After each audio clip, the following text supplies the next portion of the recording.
I'm Sonya Rhen, for those of you that don't know, a few. Thank you for coming today, and thank you to Anne for having me here. You're so welcome. And, you know, this great space, this great bookstore. So, buy a book before you leave. You don't have to buy a book before you leave.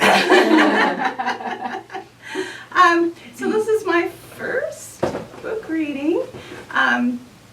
For those of you that don't know, I have 3 books out. The first one is Space Tripping with the Shredded Orphans.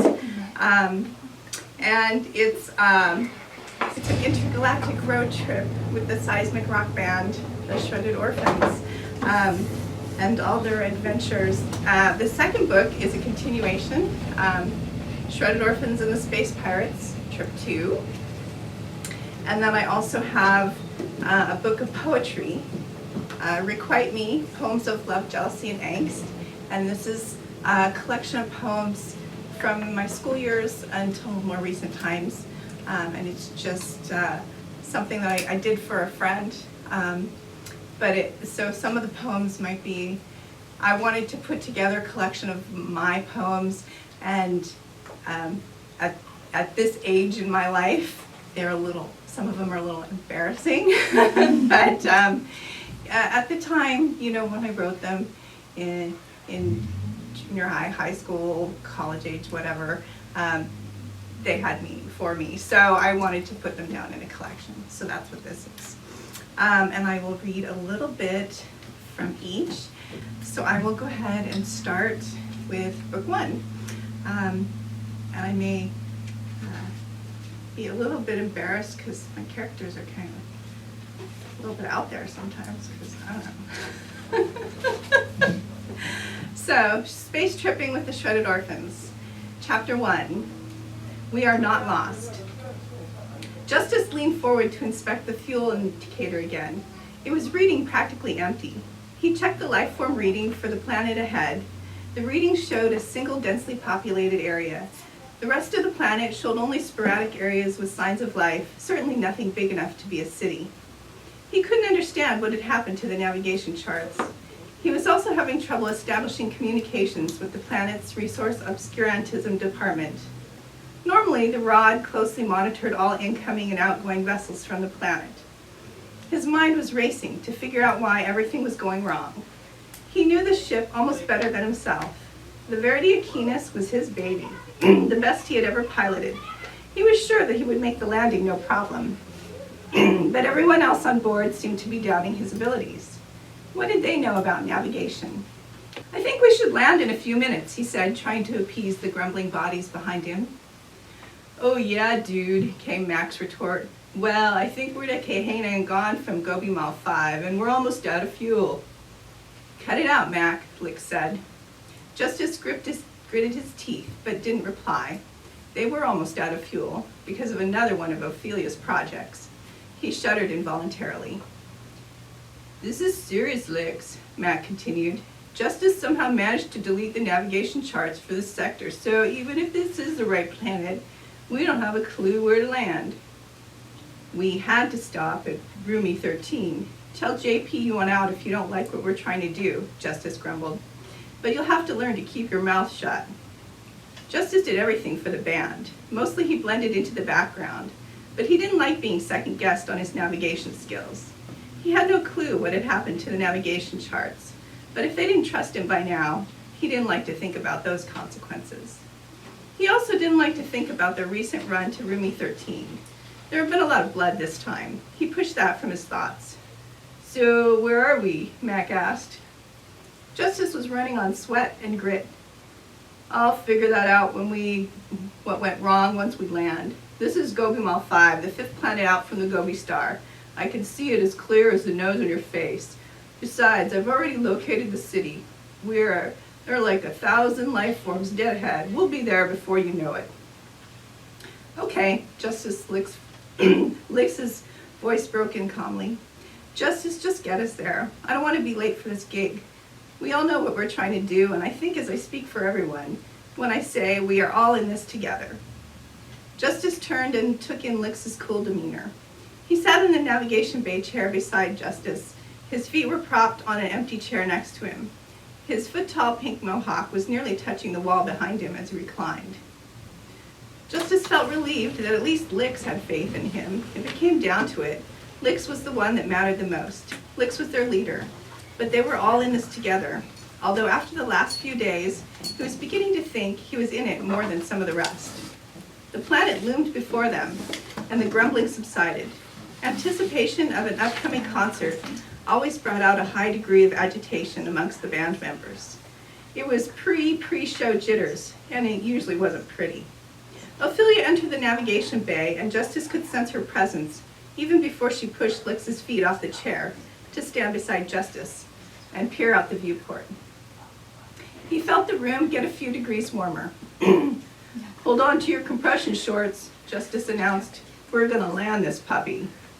Ophelia gave him a sharp look, while jutting out her small but still feminine chest, just enough to remind Justice that she would not be wearing or in need of compression shorts ever. The gesture normally would have made Justice smile, but he was too concerned over maneuvering the ship. Licks was never too busy to let any gesture from Ophelia go unnoticed, and he let out a low growl of lust.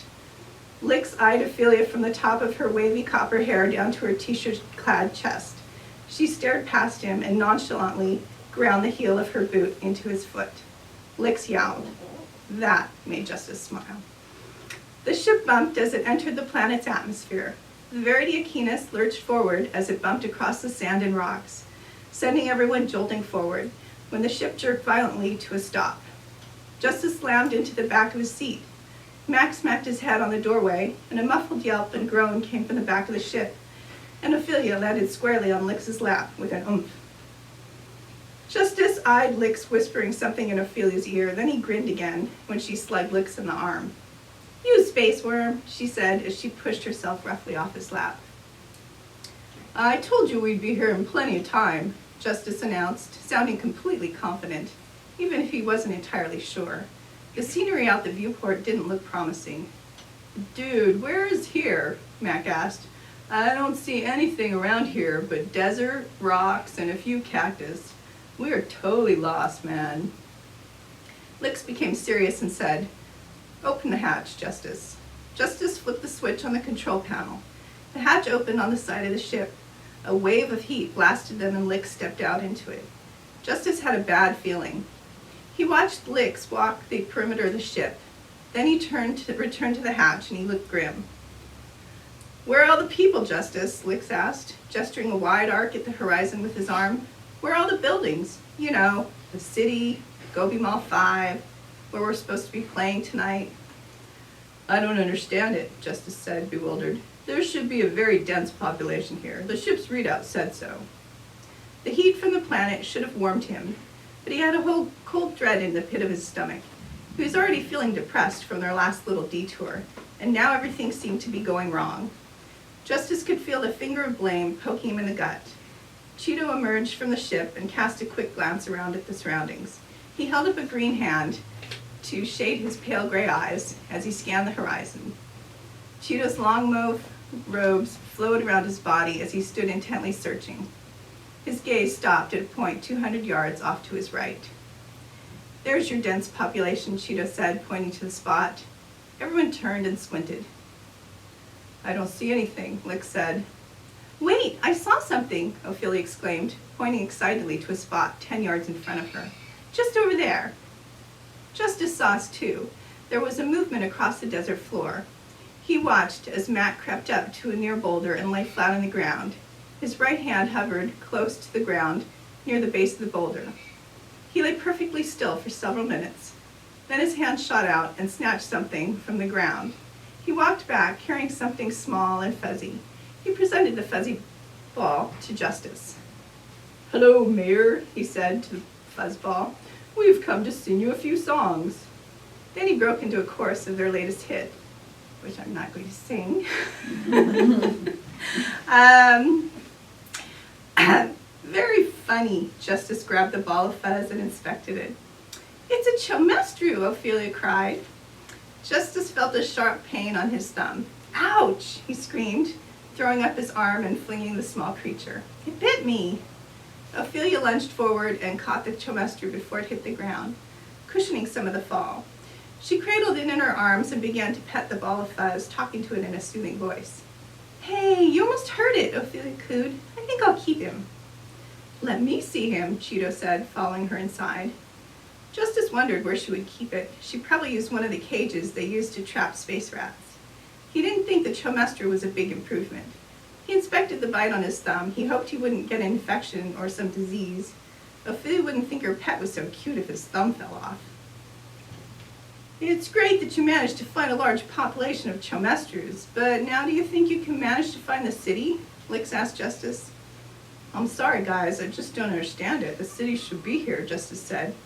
He sucked on the blood from his injured thumb as he gave some thought to their location. "So if this isn't the city, then there were signs of water quite a way northeast of here. The city's got to be that way, but I didn't see any significant life signs from that area." "Okay, we'll go that way," Lix said, heading back into the ship. "One problem," Justice said. "We're out of fuel." Lix stopped in his tracks, turned slowly and looked at Justice. "What do you mean we're out of fuel?" That's why the landing was so jerky," Justice replied. "Well, that and all the rocks and sand." "Great," Lix exclaimed. "Well, let's take the speeder out there, find Gobi Mall 5 City, get some fuel, and get moving." This time Mac looked sheepish. "Hey, about the speeder," he cleared his throat nervously. Maybe you could take a look at it, Justice. I seem to have hit a rock or something last night. It's not working so hot." "What do you mean it's not working so hot?" Justice queried suspiciously. "Well, like, not at all," Mac said.